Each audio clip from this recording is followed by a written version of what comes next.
Hello.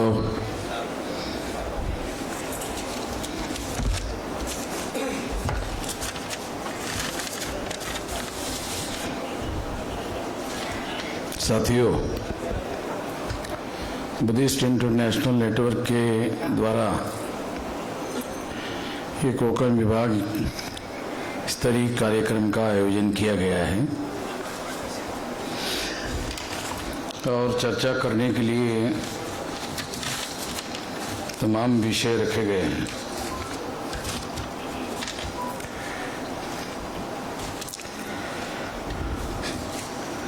इसमें एक विषय है, सरकार द्वारा ओबीसी की जाति न्याय जनगणना न करना, ये सरकार और विपक्ष द्वारा चलाया जा रहा मिला जुला षड्यंत्र है। एक चर्चा, ईवीएम इलेक्ट्रॉनिक वोटिंग मशीन द्वारा चुनाव कराना और जनता के वोट की चोरी करना, ये स्वतंत्र भारत का अभी तक का कांग्रेस और भाजपा द्वारा चलाया जा रहा देश का सबसे बड़ा स्कैम है। एक पर्दाफाश, माता जिजाऊ, माता सावित्री बाई और माता फातिमा शेख का जीवन संघर्ष, मूल निवासी समाज जोड़ो अभियान, बौद्ध गया विहार और अन्य बौद्ध विरासत को ब्राह्मण मुक्त करने के लिए राष्ट्रव्यापी जन आंदोलन की आवश्यकता, ऐसे तमाम विषय चर्चा करने के लिए रखे गए हैं। साथियों,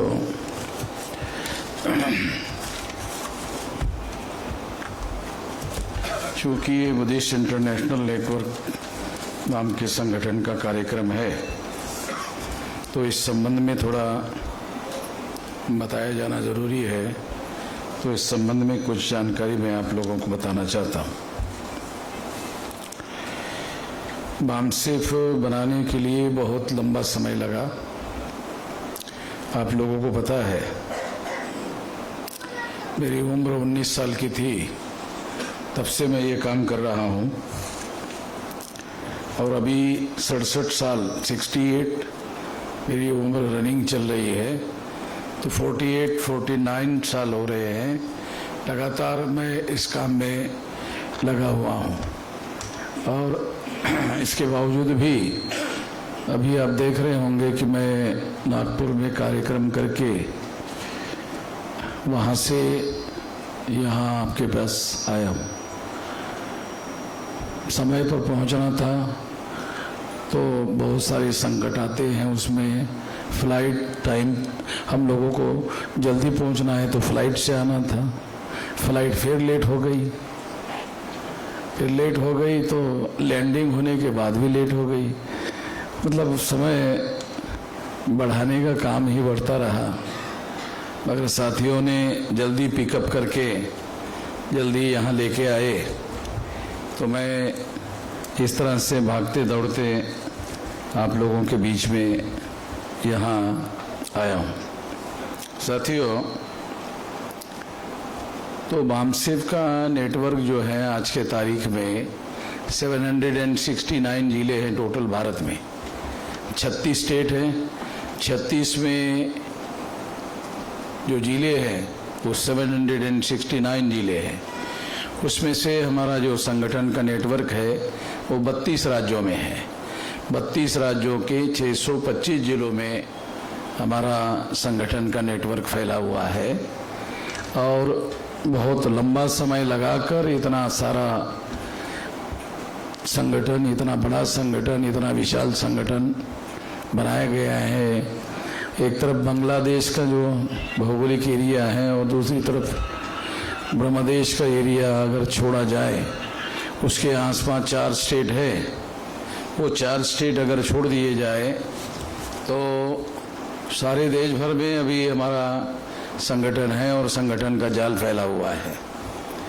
तो इसलिए अगर बुद्धिस्ट इंटरनेशनल नेटवर्क का जो संगठन है, क्योंकि बुनियादी बात हमको समझना जरूरी है कि कोई भी बड़ा बदलाव या बड़ा काम हम करना चाहते हैं, बड़ा परिवर्तन करना चाहते हैं, तो ये केवल भाषण करने से नहीं होगा, प्रवचन करने से नहीं होगा। जो ट्रेडिशनल लोग हैं, वो ट्रेडिशनल लोग, उनके पास कोई खास जानकारी नहीं है। उनके पास बाबा साहब अम्बेडकर का नाम है, वो नाम लेते रहते हैं। मैं ये नहीं कहना चाहूँगा कि नाम लेना गलत है, कि उनके पास इतनी समझदारी है, जितनी समझदारी है उतना वो काम कर रहे हैं। हम ये नहीं कह सकते कि वो लोग गलत है, उनकी जितनी समझदारी है उतना काम उन्होंने किया या कर सकते हैं उतना किया। मगर मैं ऐसा मानता हूँ कि बाबा साहब अम्बेडकर जैसा करना चाहते थे, तो बाबा साहब अम्बेडकर अकाली मृत्यु होने की वजह से उनकी सारी योजनाएं जो वो करना चाहते थे, वो सारी योजनाएं किसी के पास उन्होंने डिस्क्लोज किया, ऐसी कोई जानकारी उपलब्ध नहीं हुई है। वो किसी काम को करना चाहते थे तो वो कैसे करना चाहते थे, करने का तरीका क्या है, ये कोई जानकारी किसी के पास उपलब्ध नहीं है।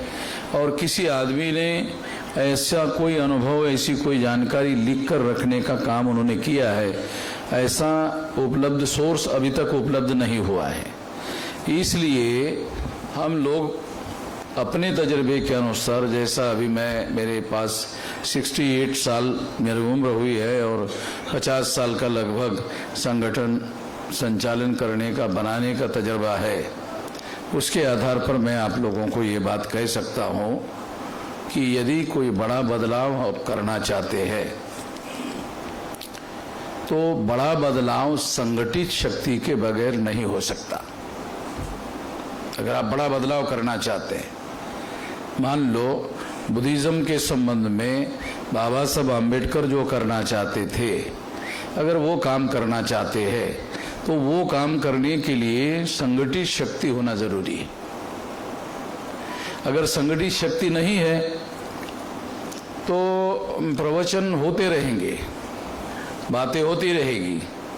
जो ट्रेडिशनल लोग हैं वो, उनको जितना समझ में आता है उतना वो करते रहेंगे, मगर वो काम हो नहीं सकता।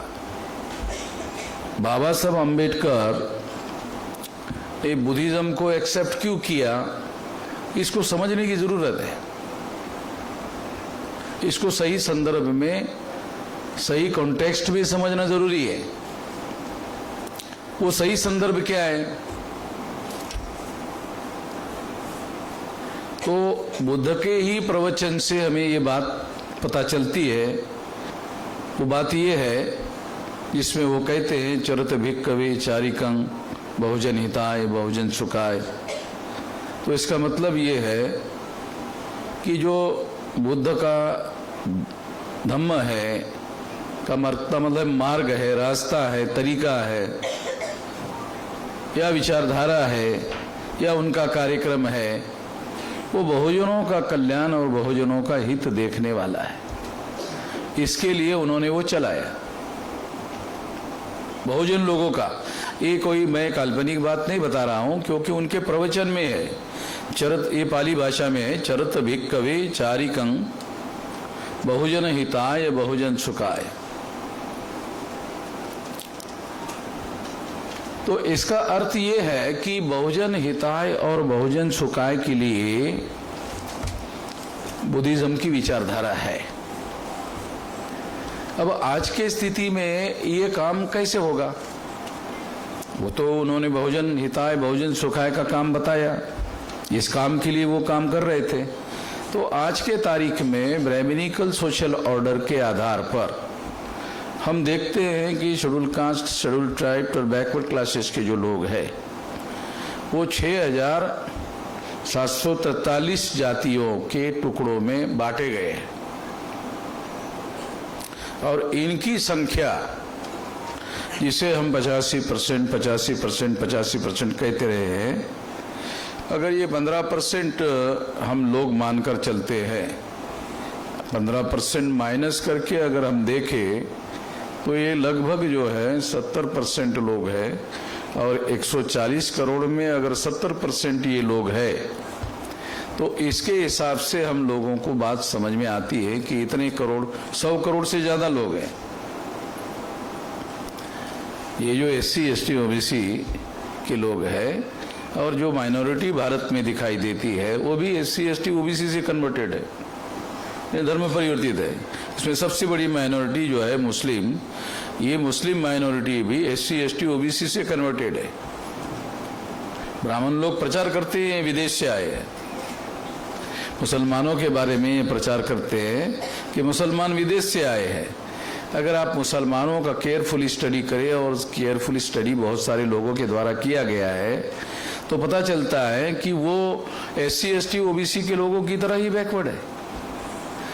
जैसे SC ST OBC के लोग बैकवर्ड है, एजुकेशन में बैकवर्ड है, सामाजिक रूप से बैकवर्ड है, आर्थिक रूप से बैकवर्ड है, उसी तरह से मुसलमान भी उसी तरह से बैकवर्ड है। तो इसका मतलब ये है कि कन्वर्शन के बाद भी बहुत ज़्यादा उनके हालात में कोई बहुत बड़ा सुधार नहीं हुआ है। हाँ, ब्राह्मणिकल सोशल ऑर्डर से मुक्त हो गए, मानसिकता जो ब्राह्मणिकल सोशल ऑर्डर की है उससे वो मुक्त हो गए, मगर ये बात हम लोगों को समझना बहुत ज़रूरी है कि उस स्थिति में बहुत ज़्यादा बदलाव नहीं हुआ है। तो जानने समझने के लिए ये बात मैं खास तौर पर आप लोगों को बता रहा हूँ कि ये वो लोग हैं जिनके लिए हम लोगों को काम करना जरूरी है। अगर मान लो बुद्धिस्ट इंटरनेशनल नेटवर्क काम करना चाहता है, तो हम लोगों को ये दिखाई देता है कि यही वो SC ST OBC के लोग जो आज दिखाई दे रहे हैं, यही लोग तो बुद्धा के आंदोलन के बदौलत एक समय जो भारत बौद्धमय था, तो वो कौन लोग थे? यही लोग थे, वो SC ST OBC के ही लोग थे। और जो क्षत्रिय वर्ण के लोग दिखाई देते हैं आज, वो लोग भी उसमें थे। और जो OBC के कैटेगरी में जो जातियाँ नहीं आ रही है, वो भी तमाम लोग बुद्धिस्ट लोग थे। हिस्टोरिकली अगर एनालिसिस किया जाए तो डॉक्यूमेंट्री ये सारी बातें हम लोगों को पता चलती है कि वो सारे बुद्धिस्ट लोग थे।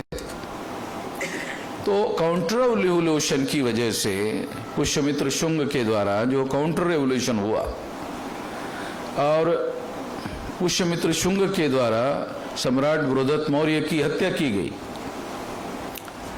अगर केयरफुली एनालाइज किया जाए तो सम्राट बृहदत्त मौर्य जो बौद्ध सम्राट था, उसकी जब हत्या की गई, ब्राह्मणों के द्वारा हत्या की गई, तो वो हत्या करने के बाद में जो बुद्धिस्ट लोग थे, मॉन्क लोग थे, प्रचारक लोग थे, इसके बारे में बहुत सारी बातें बाबा साहब अम्बेडकर ने लिख कर रखी है। रेवोल्यूशन एंड काउंटर रेवोल्यूशन बाबा साहब अम्बेडकर का एक किताब है, उसके अंदर ये बातें है। तो इससे पता चलता है कि काउंटर रेवोल्यूशन के बाद जो लोग बुद्धिस्ट थे, तमाम बहुजन बुद्धिस्ट लोग थे, वो सारे के सारे लोगों के विरोध में ब्राह्मणों ने संगठित षड्यंत्र करने का काम किया और उनके खिलाफ उन्होंने जाति व्यवस्था थोपने का काम किया। और उसकी वजह से क्या हुआ? उसकी वजह से 6743 जाति के टुकड़ों में ब्राह्मणों ने इनको बांटा। इतनी जाति के टुकड़ों में ब्राह्मणों ने इन लोगों को बांटा, और बांटने की वजह से ये हुआ कि उनके टुकड़े ज्यादा होने की वजह से जो प्रतिकार करने की शक्ति होती है वो एकता में होती है, इकट्ठा होने में होती है। तो 6743 जाति के टुकड़े बनाने की वजह से इनकी प्रतिकार शक्ति कमजोर हो गई। प्रतिकार शक्ति कमजोर होने की वजह से इनके ऊपर ब्राह्मणों ने हर प्रकार की बातों को थोपना शुरू किया। तो ये जो लोग आज फॉलो कर रहे हैं वो थोपी हुई बातें हैं। जो SC ST OBC के लोग फॉलो कर रहे हैं, वो फॉलो कर रहे हैं, वो क्यों कर रहे हैं? तो उसके लिए एक और अलग षड्यंत्र ब्राह्मणों ने किया कि इन लोगों को पढ़ने लिखने के अधिकार से वंचित करो। तो पढ़ने लिखने के अधिकार से वंचित करने से क्या हुआ? विवेक बुद्धि खत्म हो गई। विवेक का क्या मतलब है? क्या गलत है और क्या सही है ये समझने की जो योग्यता है उसको बोलते हैं विवेक। पढ़ाई लिखाई के अधिकार से वंचित करने की वजह से क्या गलत है और क्या सही है, ये जजमेंट बनाने की कैपेसिटी जब समाप्त हो गई तो लोग जो हैं जाति व्यवस्था जो ब्राह्मणों ने थोपी है उसी को पकड़ के रखा हुआ है। जो जाति व्यवस्था मूल निवासी बहुजन समाज के लोगों के विरोध में उनके ऊपर थोपी गई है, वो थोपी हुई जाति व्यवस्था को पकड़ के रखा हुआ है। और अगर हम लोग और एक विश्लेषण करें तो ये बात हमें दिखाई देती है कि जो अनपढ़ गवार लोग हैं वो ज्यादा से ज्यादा जाति से चिपके हुए हैं, और जो पढ़े लिखे, जैसे उनके अंदर पढ़ाई लिखाई होती है तो पढ़ाई लिखाई करने वाले जो लोग हैं SC ST OBC के, उनके अंदर इंटरकास्ट मैरिज करने का प्रचलन है। मैं समझाने के लिए उदाहरण देके बातें बता रहा हूं कि अनपढ़ गवार जो लोग हैं वो जाति व्यवस्था को ज्यादा पकड़ के रखा हुआ है उन्होंने,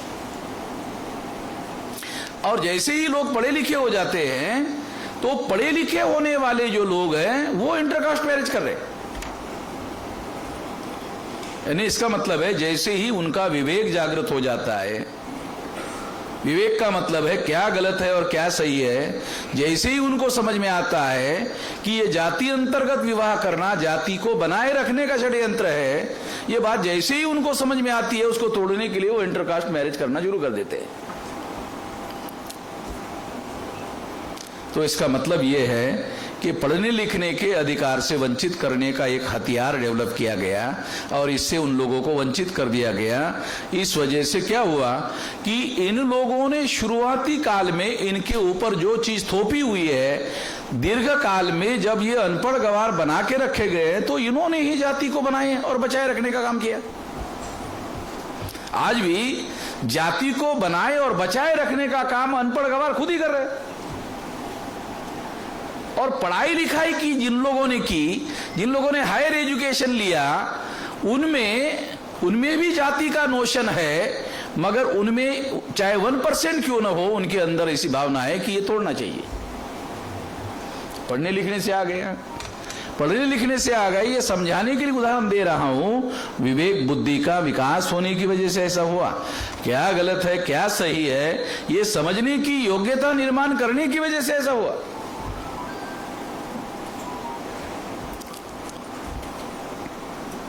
जैसे जैसे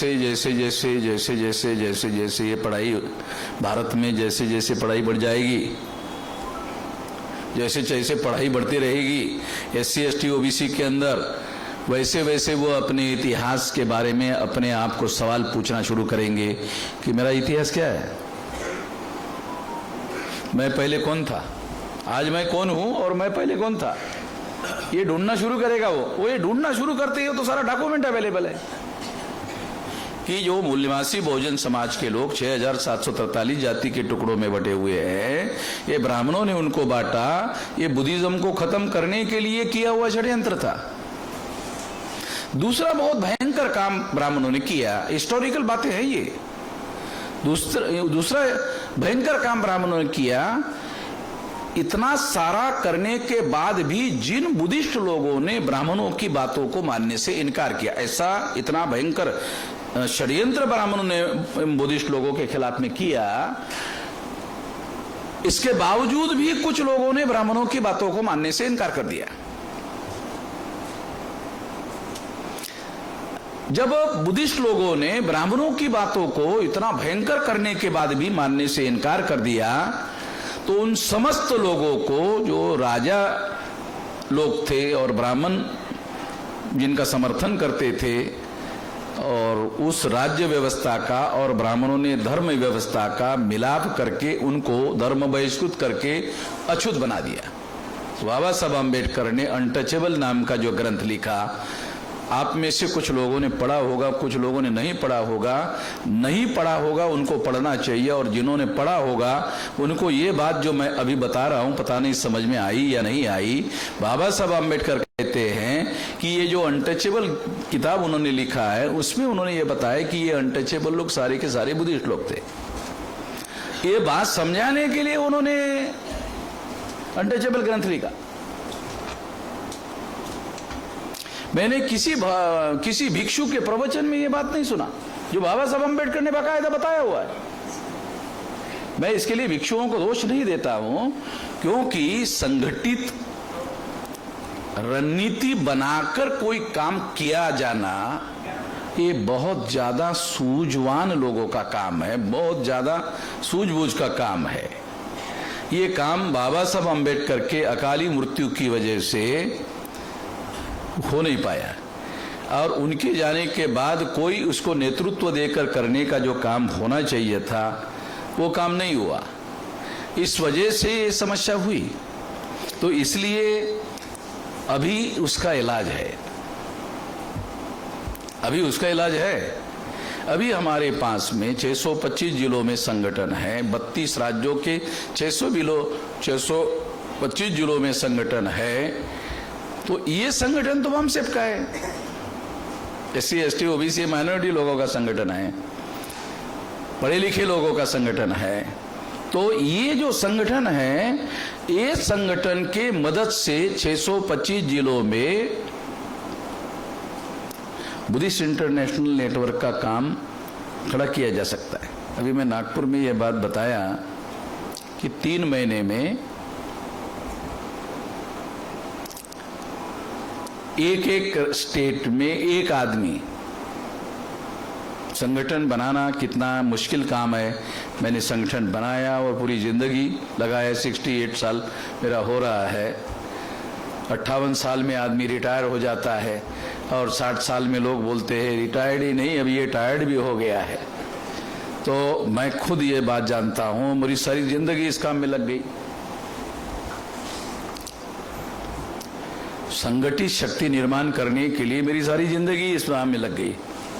मैं खुद एक इतिहास हूं, मैं खुद ही एक इतिहास हूं। मेरे सामने ही मैं खुद ही एक इतिहास हूं, मेरे सामने ही ये सारी चीजें हुई है और मैं खुद तो ये बात जो है, संगठित शक्ति निर्माण करने के लिए बुद्धिस्ट लोगों की, बुद्धिज्म को प्रचार प्रसार करने के लिए, जो मैंने नागपुर में कहा कि जो बुद्धिस्ट इंटरनेशनल नेटवर्क में काम करने वाले लोग हैं राष्ट्रीय स्तर पर, जो 2 लोगों को जिम्मेदारी लगाई है, तो उनको मैंने कहा कि भाई आप लोगों को 3 महीने में, क्योंकि आप लोगों को मुश्किल है, तो 3 महीने में आपकी मदद करूंगा। 3 महीने में आपको एक आदमी एक स्टेट में दूंगा, 3 महीने में। वैसे तो मैं चाहे तो 8 दिन में ही कर सकता हूं, मगर वो टेक्निकली होगा, ऑब्जेक्टिवली नहीं होगा। ऑब्जेक्टिवली होना जरूरी है। तो 3 महीने में एक आदमी दे रहा है, वो एक आदमी एक स्टेट में बुद्धिस्ट इंटरनेशनल नेटवर्क जो है उस स्टेट के जिलों में पहचाने का काम करेगा। तो 3 महीने में ये काम होगा, फिर रहते 9 महीने। तो 9 महीने में उन लोगों की मदद से अपने अपने जिलों में, अपने अपने स्टेट के जिलों में एक आदमी एक जिलों में ढूंढना है। तो अभी अगर मान लो 615 जिलों में 32 राज्यों में संगठन है, तो एक आदमी एक जिलों में 1 साल के अंदर खड़ा किया जा सकता है। और इससे क्या होगा, एक संगठित शक्ति, एडहॉक संगठित शक्ति निर्माण होगी। परिपूर्ण नहीं, एडहॉक होगी। अगर ऐसा करते हैं तो बड़ा संगठन, व्यापक संगठन, अगर बड़ा संगठन, व्यापक संगठन बनाया जाता है तो निश्चित रूप से संगठित शक्ति निर्माण होगी बुद्धिस्ट इंटरनेशनल नेटवर्क की। और फिर बुद्धिस्ट इंटरनेशनल नेटवर्क की संगठित शक्ति निर्माण होगी तो बुद्धिस्ट इंटरनेशनल नेटवर्क के लोग जो परिवर्तन करना चाहते हैं वो संगठित शक्ति के बल पर कर सकते हैं। इसमें 1 साल भर में ये काम, मैं जो बुद्धिस्ट इंटरनेशनल नेटवर्क में काम करना चाहते हैं उन लोगों को ये काम मैं 1 साल के अंदर ही कर दूंगा। मेरे पास संगठन बनाने का हुनर भी है, अनुभव भी है, और मेरे पास तमाम सारे देश भर में लोग भी है। तो उसमें जो बुद्धिज्म में इंटरेस्ट रखने वाले लोग हैं उनमें से एक आदमी निकाल करके उनको इस काम के लिए लगाया जा सकता है। एक काम। तो 3 महीने में तो एक स्टेट में एक आदमी और 9 महीने में एक जिले में एक आदमी। तो ये टोटल जो है 625 जिलों में इतने आदमी तैयार हो जाएंगे। ये 2 काम। तीसरा काम, इतने सारे लोगों को राष्ट्रीय स्तर पर ट्रेनिंग देना जरूरी है। जो लोग बुद्धिज्म का काम करना चाहते हैं, बुद्धिस्ट इंटरनेशनल नेटवर्क का काम करना चाहते हैं, उनको ट्रेनिंग देना होगा। और वो ट्रेनिंग में जो लोग तैयार होंगे, वो जो बौद्ध भिक्षु काशाय वस्त्र धारण करते हैं, वो धारण किए बगैर वो बुद्धिस्ट मॉन्क की तरह काम करने लायक होना चाहिए। बौद्ध भिक्षु काशाय वस्त्र धारण करते हैं, ये उनका रिचुअल है, स्वाभाविक है, वैसा उनको करना है। मगर ऐसे लोग तैयार होने चाहिए, प्रचारक तैयार होने चाहिए, संगठक तैयार होने चाहिए, जिसके द्वारा वो किसी प्रकार का काशाय वस्त्र धारण किए बगैर वो भिक्षु की तरह काम करने वाले लोग होने चाहिए। ऐसे लोग ट्रेनिंग में तैयार किए जा सकते हैं। उनकी ट्रेनिंग लगाने के लिए मैं उनको हेल्प करूंगा। ये इतना काम अगर किया गया तो बुद्धिस्ट इंटरनेशनल नेटवर्क एक बड़ा संगठन खड़ा हो जाएगा, क्योंकि क्या करना चाहिए, कैसे करना चाहिए, संगठित शक्ति के बल पर कैसे करना चाहिए और कौन सा काम करना चाहिए। अभी बुद्धिस्ट इंटरनेशनल नेटवर्क का सबसे बड़ा ऑब्जेक्टिव क्या होना चाहिए? सबसे बड़ा ऑब्जेक्टिव बुद्धिस्ट इंटरनेशनल नेटवर्क का होना चाहिए वर्ण व्यवस्था के आधार पर बनाई गई व्यवस्था को समाप्त करना, जाति व्यवस्था के आधार पर बनाई गई व्यवस्था को समाप्त करना, अस्पृश्यता के आधार पर बनाई गई व्यवस्था को समाप्त करना, महिलाओं की दासता जो ब्राह्मण धर्म के द्वारा निर्माण की गई है उसको समाप्त करना, शूद्रत्व ओबीसी के लोगों पर थोपा गया है उसको समाप्त करना। अगर ऐसा एजेंडा बनाकर बुद्धिस्ट इंटरनेशनल नेटवर्क काम करता है तो फिर बहुजन लोगों का इंटरेस्ट होगा। अगर आप बुद्धिस्ट होने के आधार पर केवल शादी लगाने का काम आप करते हो, केवल क्योंकि अभी इतना ही चल रहा है और इसके लिए दूसरे लोगों को जिम्मेदार नहीं कहा जा सकता, क्योंकि जिनको जितनी समझ है उतना ही कर रहे हैं। क्या करना चाहिए, क्यों करना चाहिए, कैसे करना चाहिए और उसके लिए ऐसा फोर्स कैसे इकट्ठा किया जाए, क्योंकि बुद्धिज्म अगर जाति व्यवस्था और वर्ण व्यवस्था समाप्त नहीं कर सकता तो फिर बहुजनों का क्या इंटरेस्ट हो, उसमें क्या इंटरेस्ट होना चाहिए, क्यों होना चाहिए? जिस व्यवस्था ने उनको गुलाम बनाया, जिस व्यवस्था के विरोध में बुद्धा ने आंदोलन चलाया, वर्ण व्यवस्था के विरोध में, बुद्धा के समय में तो कोई जाति व्यवस्था थी नहीं, ये बुद्धोत्तर है। जाति व्यवस्था बुद्धोत्तर है, वर्ण अस्पृश्यता बुद्धोत्तर है, जाति व्यवस्था बुद्धकालीन रचना नहीं है। वर्ण व्यवस्था बुद्ध पूर्व काल में है और बुद्ध के प्रवचन में वर्ण व्यवस्था के विरोध में विद्रोह दिखाई देता है। इसे डॉक्यूमेंट्री एविडेंस है। इस तरीके से स्टडी करते आना चाहिए। अगर इस तरीके से स्टडी करते नहीं आना तो फिर आप सही प्रचारक नहीं बन सकते, क्योंकि जो समता, स्वतंत्रता, बंधुता और न्याय, ये चतुसूत्री पर आधारित नया समाज और नया राष्ट्र निर्माण करना है तो कैसे होगा? ये बहुत महत्वपूर्ण बात है। ये चतुसूत्री में दूसरे और भी धर्म है। वो धर्म जो है समता को मानते हैं, न्याय को भी मानते हैं, बंधुता को भी मानते हैं, मगर स्वतंत्रता के बारे में उनका रिजर्वेशन है। क्रिटिसिज्म के लिए नहीं बता रहा हूं, टीका टिप्पणी के लिए नहीं बता रहा हूं, मगर हम लोगों को ऐसा मौलिक स्टडी करते आना चाहिए। बुद्धिज्म में स्वतंत्रता का एक सिद्धांत है और ये जो स्वतंत्रता का सिद्धांत है, ये रेवोल्यूशन करने वाला सिद्धांत है सारी दुनिया में। विचार की स्वतंत्रता सारे दुनिया में जहां जहां भी आंदोलन चले, उस आंदोलनों में विचार की स्वतंत्रता ही सबसे महत्वपूर्ण बात है। अगर विचार की स्वतंत्रता नहीं है तो फिर ऑर्थोडॉक्सी आ जाती है, जिसे हम सनातन कहते हैं, वो सनातन का विचार उसमें आ जाता है। तो ये बात हम लोगों को समझना जरूरी है। आजकल आरएसएस के लोग भी सनातन की बात कर रहे हैं, तो वो मैंने ये सवाल खड़ा किया था, उस वजह से उनको सनातन पकड़ना पड़ा, मेरी वजह से। रिकॉर्डेड है ये बातें, मेरी वजह से उनको सनातन पकड़ना पड़ा। मैंने उनको कहा, अरे हिंदू तो मुसलमानों की दी हुई गाली है, ऐसा दयानंद सरस्वती तुम्हारा ब्राह्मण ही कह रहा है, और तुम हिंदू राष्ट्र निर्माण करना चाहते हो।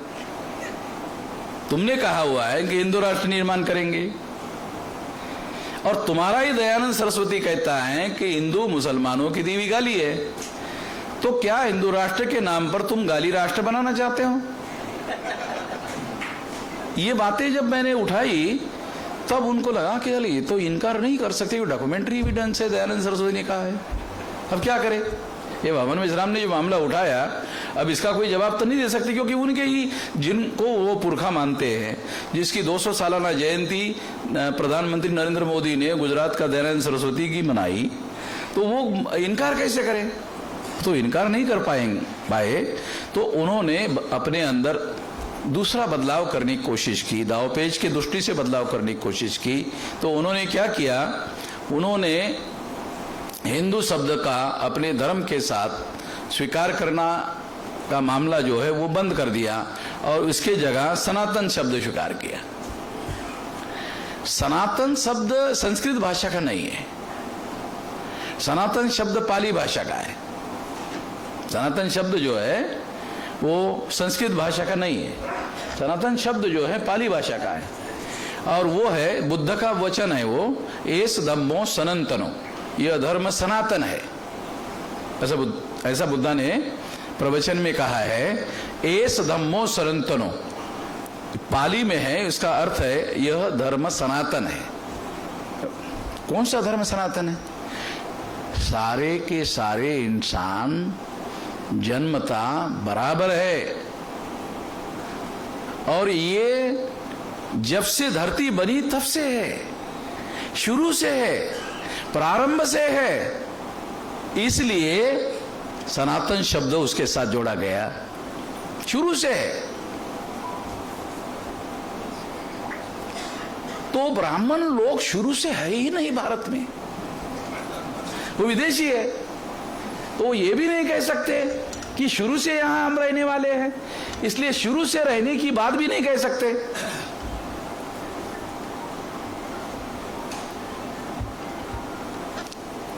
तो एस धम्मो सनातनो, ये धर्म सनातन है। और सनातन क्या है? जन्म से जब जैसे ये सारे व्यक्ति इंसान जन्म हुआ है तब से सारे इंसान बराबर है, शुरू से है, प्रारंभ से है, ये उसका अर्थ है। बहुत बार क्या होता है, हम बहुत सारे शब्दों का उपयोग और प्रयोग करते रहते हैं, अर्थ मालूम नहीं रहता है। इस वजह से हम लोग जो है पिछड़ जाते हैं। तो हम लोगों को जानबूझकर विचारपूर्वक योजनापूर्वक कोई भी काम करना चाहिए। तो बुद्धिस्ट इंटरनेशनल नेटवर्क के लोगों को ये ध्यान रखना चाहिए कि उनके सामने वर्ण व्यवस्था और जाति व्यवस्था और अस्पृश्यता, ये जो बहुत बड़ा चैलेंज है, उसको ऑब्जेक्टिव बनाकर काम करना चाहिए। जब वो ऐसा काम करेंगे तब एक बड़ा संगठन होगा और बहुजनों को लगेगा ये हमारे हिस्से का काम कर रहे हैं, हमारे फायदे का काम कर रहे हैं, हमारे आज़ादी का काम कर रहे हैं, हमारी मुक्ति का काम कर रहे हैं। जब हमारे आज़ादी का ये लोग काम कर रहे हैं, जैसे बहुजनों को लगेगा वैसे उनको लगेगा ये संगठन हमारा भी है। नहीं तो फिर जितने लोगों ने बाबा साहब अंबेडकर के साथ धर्म परिवर्तन किया, हम लोग उन्हीं लोगों के बीच में रहकर जब काम करते हैं तो हम ये नहीं कह सकते कि हम बुद्धा का मूवमेंट चला रहे हैं। बुद्धा का मूवमेंट चलाना है तो बहुजन, वर्तमान में जो बहुजन लोग हैं उनके बीच में जाना होगा, उनको समझाना होगा, और वो जिस समस्या से ग्रसित है उस समस्या के जड़ का मौलिक अध्ययन करके फिर उनको बातें समझाना होगा, संदर्भ में समझाना होगा, वर्ण व्यवस्था के संदर्भ में समझाना होगा, जाति व्यवस्था के संदर्भ में समझाना होगा। संदर्भ में समझाना बहुत जरूरी है। ज्ञान की शाखा है ये संदर्भ। संदर्भ जो है, अगर शून्य में आप सोच रहे हैं तो आपको कॉन्टेक्स्ट समझ में नहीं आता, और संदर्भ में सोच रहे हैं तो आपको समझ में आता है। उसका विश्लेषण कर सकते हैं, आप एविडेंस देके कर सकते हैं, आप इतिहास का उदाहरण देकर समझा सकते हैं।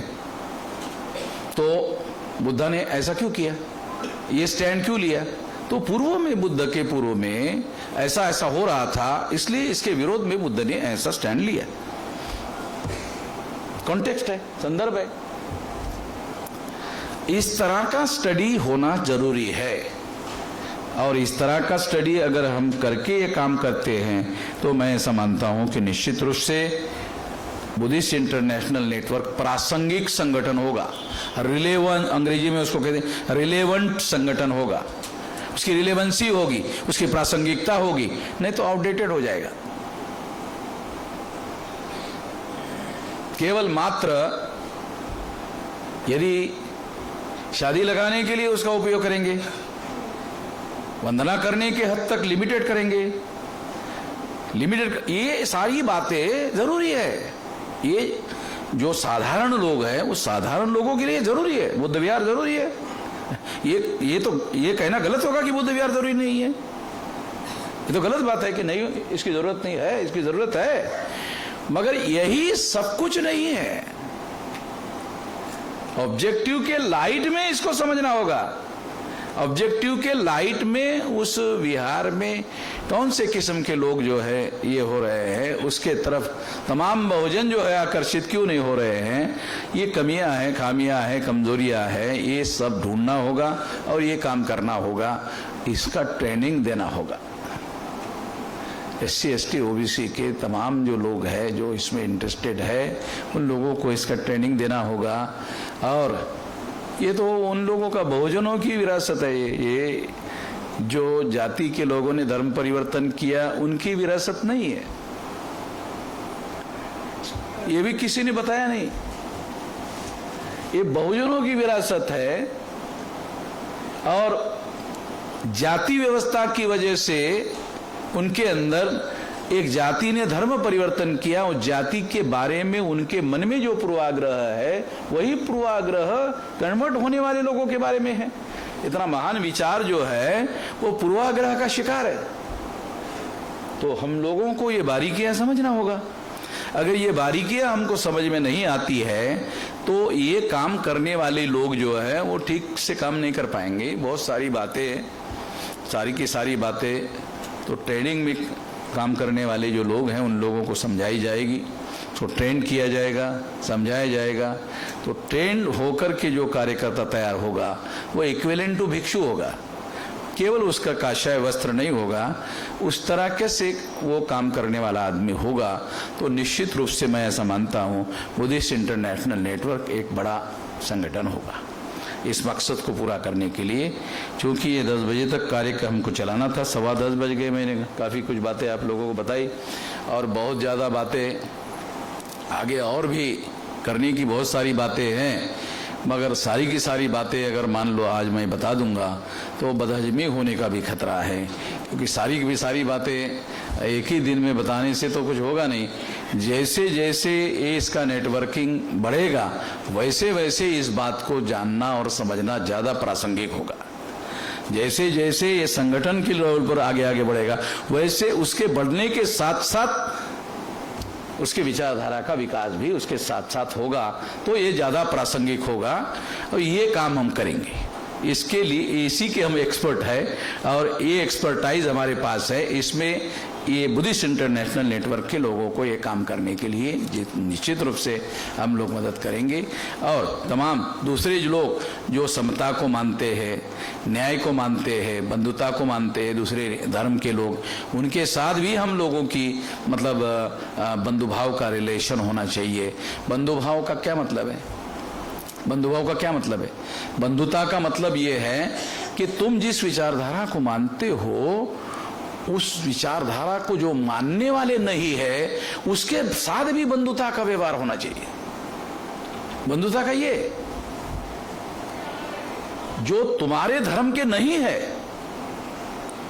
तुम्हारी विचारधारा के नहीं है, तुम्हारे ऑब्जेक्टिव के नहीं है, मगर मानव है, मानव जात है,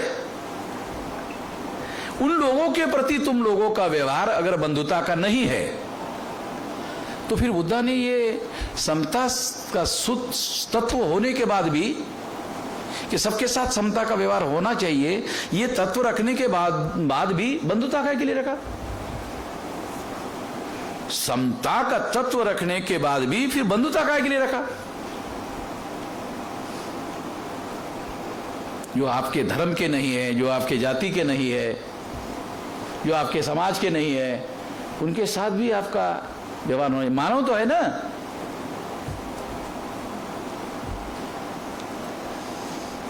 ये बहुत ज्यादा जरूरी है, क्योंकि भारत के कॉन्टेक्स्ट में ये बंधुता बहुत ज्यादा इंपॉर्टेंट प्रिंसिपल है।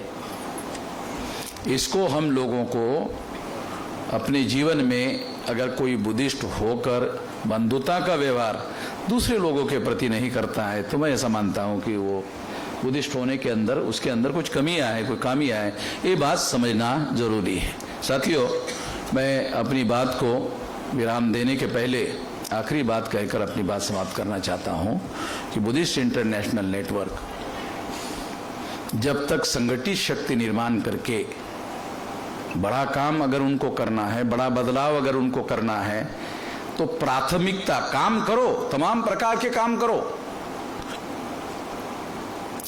मगर उसमें सबसे ज्यादा महत्वपूर्ण काम जो है संगठन निर्माण करने का काम निरंतर करते रहना पड़ेगा। निरंतर करते रहने की वजह क्या है?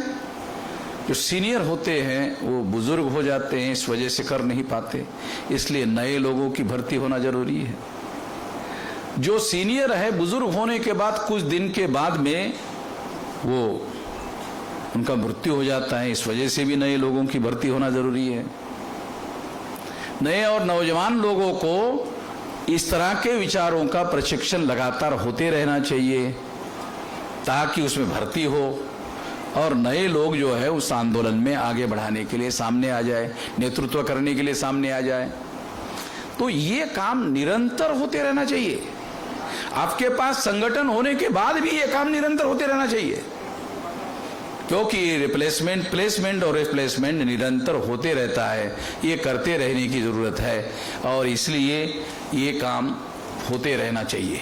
इतना ही इस मौके पर कहना चाहता हूं और आपने मेरी बात ध्यान से